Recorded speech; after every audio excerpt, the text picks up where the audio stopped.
오늘은 이사야 9장 6절의 말씀을 통해서 전능하신 하나님이라는 제목으로 좀 말씀을 나누려고 합니다. 지난주에 이어서 말씀을 보는데 우리는 지난주에 기묘자라 모사라라고 하는 제목으로 말씀을 나누었습니다. 기묘자라 모사라, 놀라우신 우리의 조언자, 그래서 그분 앞에 나가서 우리의 고민을, 우리의 죄를 다 털어놓을 때에 그분께서 우리의 죄를, 때로는 우리의 고민을 들으시고 응답하시는 그 예수 그리스도 앞에 우리가 나가야 됨을 말하고요. 오늘은 두 번째로 제시된 한 아기의 이름을 전능하신 하나님이라고 말합니다. 오늘 보면 신을 뜻하는 히브리어 엘이라고 하는 단어가 사용되었습니다. 한 아기가 예수님의 인성을 선포했다면 전능하신 하나님은 논쟁할 수 없을 정도로 명확하게 그분의 신성을 선포합니다. 바로 예수 그리스도는 하나님이십니다. 선지자 이사야는 처녀가 잉태하여 낳은 사내 아기의 이름을 임마누엘이라고 할 것이라고 예언합니다. 이사야 7장 14절에 이렇게 말하죠.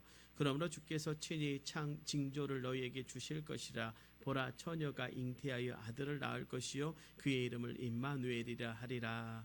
그래서 마태 사도는 이 예언을 인용하면서 임마누엘을 우리에게 번역해 말씀해 주시는데, 하나님이 우리와 함께 계시다라고 밝히고 있습니다.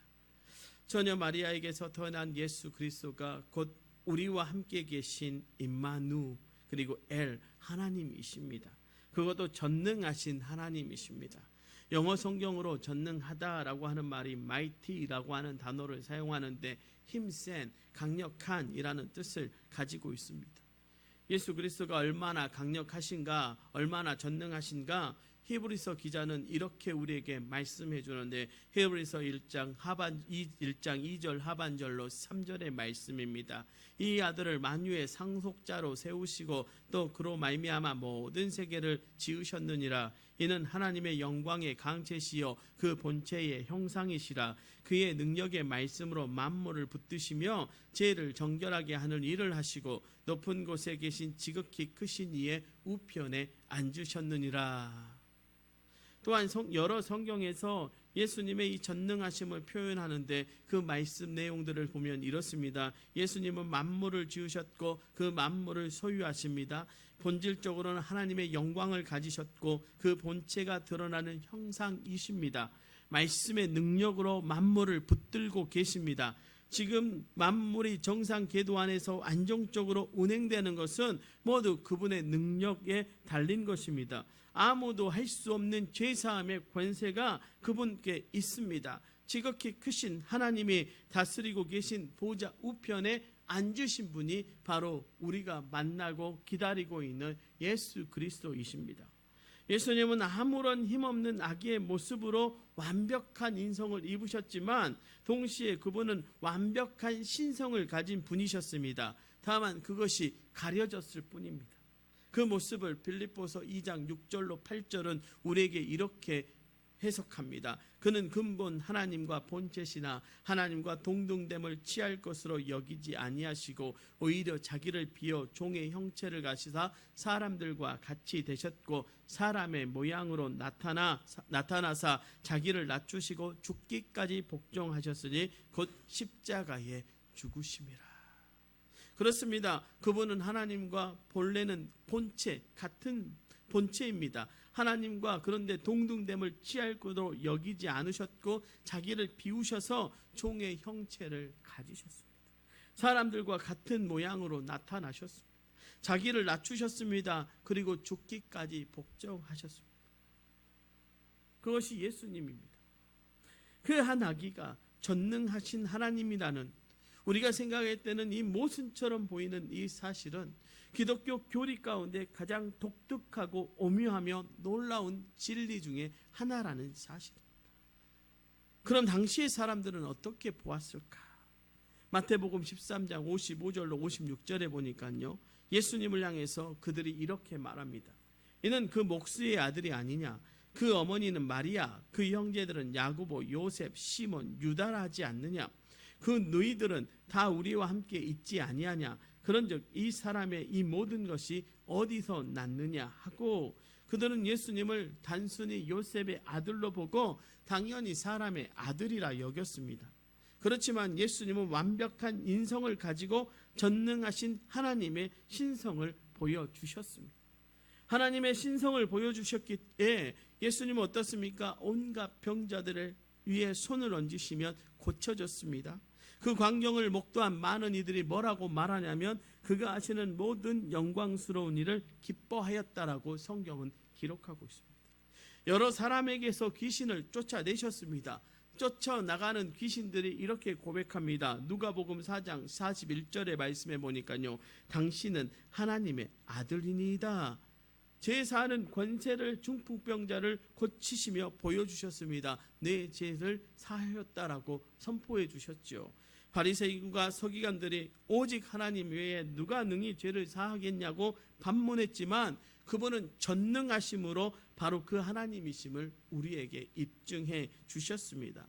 한 해당장의 딸 12살짜리 딸이 죽었을 때 달리달굼 하니까 그 말씀에 아이가 일어나 살아나는 것을 우리는 보았습니다. 죽은 지 사흘이 된 나사로에게 그 무덤에서 나오라 명령하셨을 때 죽은 자가 그 말씀에 순종하며 다시 삶을 얻었던 것도 우리는 보았습니다. 죽이기도 하며 살리기도 하며 상하기도 하며 낫게 하는 권능이 그분의 손에 있었다라고 하는 것입니다. 우리에게 주신 한 아들 한 아기가 전능하신 하나님이라는 이유는 우리에게 어떤 소망을 주시겠습니까? 그럼 하나님은 절대 전능한 분이십니다. 그분이 원하시면 못하시는 일이 없다라고 하는 것입니다. 이사야 55장 11절의 말씀이에요. 내 입에서 나가는 말도 이와 같이 헛되이 내게로 되돌아오지 아니하고 나의 기뻐하는 뜻을 이루며 내가 보낸 일에 형통함이니라 라고 말씀하고 있습니다. 맞다고 이렇게 문자도 오지 않습니까? 우리는 어떻게 한 인간이 모든 인류의 역사를 뒤집어 놓을 수 있는지 의아해합니다. 어떻게 첫사람 아담과 하와부터 오늘까지 존재하는 모든 사람의 삶에 반전을 가져올 수 있는지 궁금해했습니다. 전쟁과 싸움, 갈등과 이기심, 부패와 타락, 고통과 질병, 죽음, 이 모든 죄의 결과물에서 인류를 완전히 놓아줄 수 있는 사람, 죽고 망하는 영원한 운명을 영원한 생명으로 바꿔놓을 수 있는 사람, 그 사람이 곧 전능하신 하나님이기 때문에 우리의 삶 가운데 일어나는 반전이 가능하다라고 하는 것입니다. 그분께는 8명을 제외하고요, 나머지 생물을 물로 심판하는 권세가 있습니다. 말씀 하나로 모든 살아있는 생명체를 창조할 수 있는 능력이 있습니다. 바다를 둘로 가르기도 하시고요, 하늘에서 불을 내리기도 하시고요, 죽은 나귀 턱뼈로 수천 명을 이기게 하시기도, 마른 뼈들에게 생기를 주셔서 살아있는 사람이 되게도 하십니다. 이 놀라운 권능이 그럼 우리와 무슨 관계가 있는가? 무슨 전능하신 하나님 한 아기가 와서 전능하다라고 하는 것, 그 권능이 있다는 것이 우리와 무슨 상관이 있을까? 우리가 이렇게 생각할지도 모릅니다. 아니요, 우리는 그 권능을 인정하지만 세상 사람들은 그렇게 생각할 수도 있습니다. 하나님의 위대하심을 설명하는 데는 그것이 도움이 되는 것처럼 보이지만 직접적으로 우리에게 그 권능이 크게 와닿지 않는다는 것이죠. 만물을 그분이 붙들고 계시고 우리의 호흡과 생명을 허락하고 계신다는 것을 우리가 알고 있으면서도 우리는 때로 그런 의문을 가질 때가 있습니다. 하나님의 전능하심, 우리의 죄를 사하는 능력에서 더 분명하게 드러나고 나타나고 우리의 삶에 영향을 미친다는 것입니다. 하나님이 전능하셔야 우리의 죄가 사해진다는 것입니다. 사람은요, 만물에 드러난 하나님의 영원하신 신성과 능력을 보면서도요, 그 하나님을 영화롭게 하지도 않고 감사하지도 않는 지독한 죄의 질병을 가지고 있습니다. 그렇지 않습니까? 희한하게요, 우리는 죄를 잘 따라갑니다. 그것이 어쩔 때는 죄인지도 모르고 따라갑니다.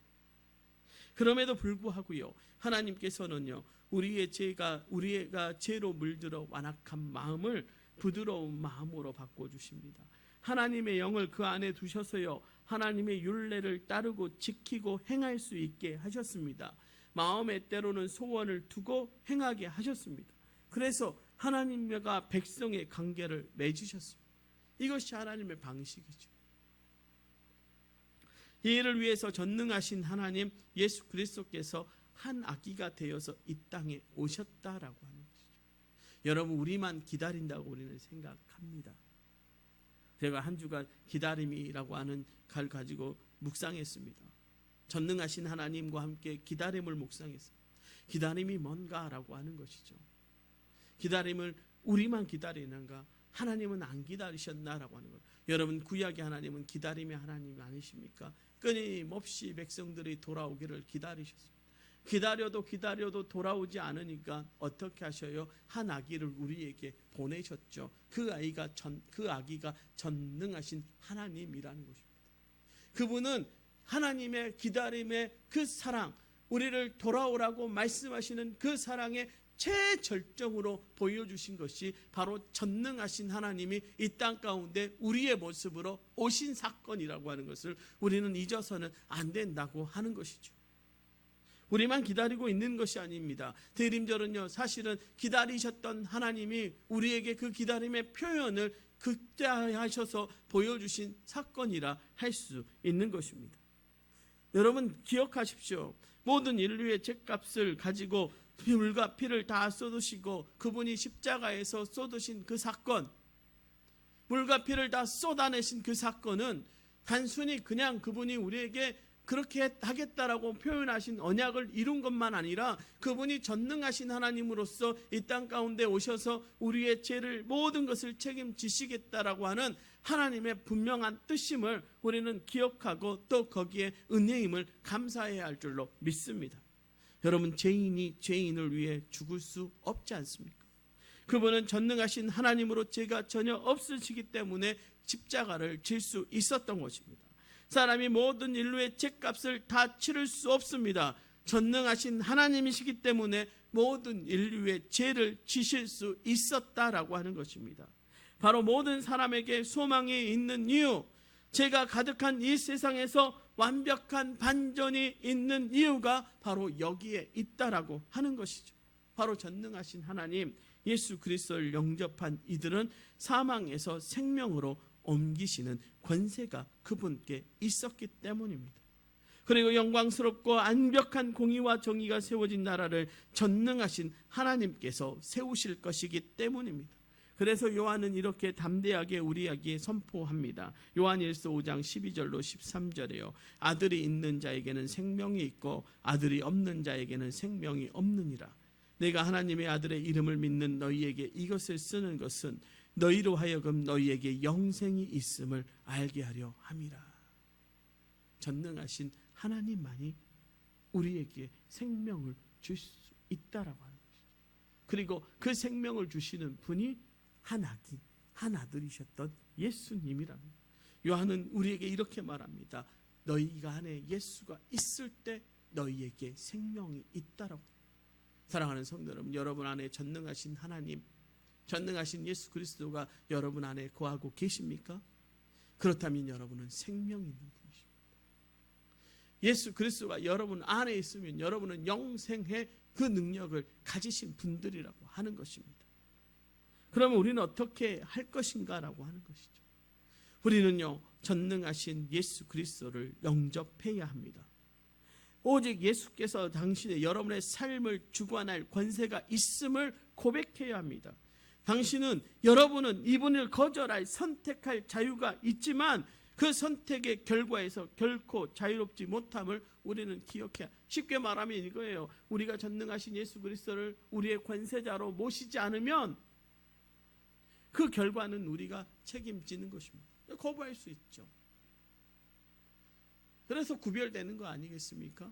거부한 사람과 거부하지 않은 사람, 세상과 우리가 구별되는 그 가장 핵심에 바로 예수 그리스도를 영접했는가 영접하지 않았는가, 전능하신 하나님이 권세를 가지고 계신가 계시지 않는가를 기준 삼고 있다라고 하는 것이죠. 즉 생명이 있는 삶, 생명이 없는 삶, 인생은 이렇게 두 갈래 길을 우리에게 제시합니다. 사실은 원래 두 갈래 길이 아니었습니다. 어때요? 우리는 오직 생명 없는 삶 하나뿐이었죠.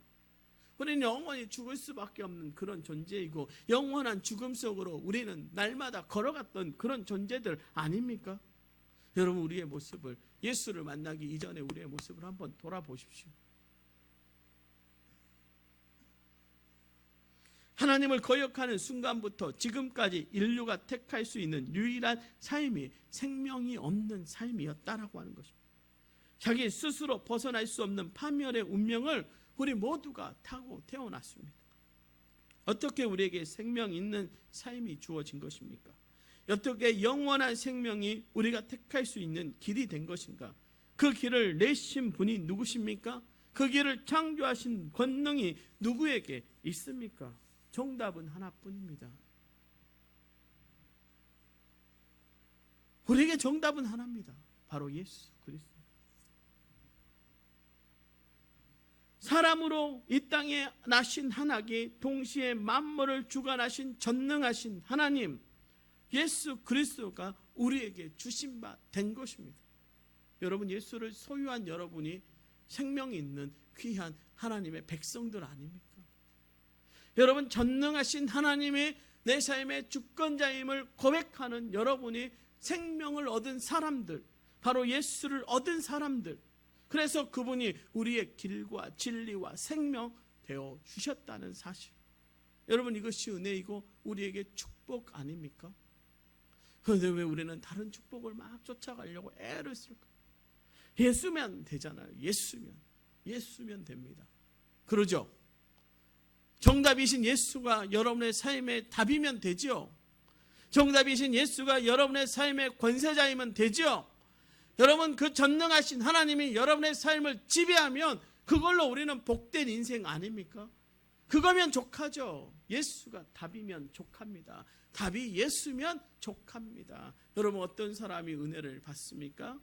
예수가 답인 사람이요. 어떤 상황, 어떤 환경, 어떤 조건이 좋아져도요, 예수만 볼 수 있는 사람. 저는 우리 동북교회 모든 성도들이, 우리 동북교회 성도들이, 살아가는 우리의 가족들이 이제 한 해를 마무리하는 시점, 그리고 새해를 돌아보는, 새해를 기다리는 이 대림절의 절기에 예수가 답임을 날마다 선포하기를 주님의 이름으로 축원합니다. 예수가 답인 인생, 전능하신 하나님의 능력이 내 삶 가운데 분명하게 임하시기를 기도하는 저와 여러분 되시기를 주님의 이름으로 축원합니다. 말씀을 정리합니다. 그분은 분명히 우리의 길과 진리와 생명 되어 주셨습니다. 그분이 우리의 길과 진리와 생명 되어 주실 수 있는 것은 그분이 전능하시기 때문입니다. 그 전능하신 하나님, 그분 앞에 여러분 이제 여러분에게 묻습니다. 여러분은 이제 한 해를 마무리하는 이 시점에서 한 해 동안 누구를 따라 살았습니까? 아니요, 이제 새해가 오는 이 시점에서 여러분은 이제 2022년을 누구를 바라보며 누구를 따르며 살아가기를 결단하시겠습니까? 물으십시오. 내 삶의 권세자가 누구인지, 내 삶의 전능자가 누구인지, 내 삶의 권능을 베푸시는 분이 누구신지, 나의 길, 나의 진리, 나의 생명 되신 분이 누구인지, 내가 누구를 따라가야 할 것인지 물으시고 결단하십시오. 그리고 여러분의 삶 가운데 전능하신 하나님, 그 예수 그리스도를 따라가기로 결단하고 고백하는 저와 여러분 되기를 주님의 이름으로 축원합니다. 이제 2022년은 여러분이 아니라 전능하신 하나님이 이끌어 가시는 도초 동북교회, 그리고 도초 동북교회 성도들 되시기를 주님의 이름으로 축원합니다. 기도하겠습니다.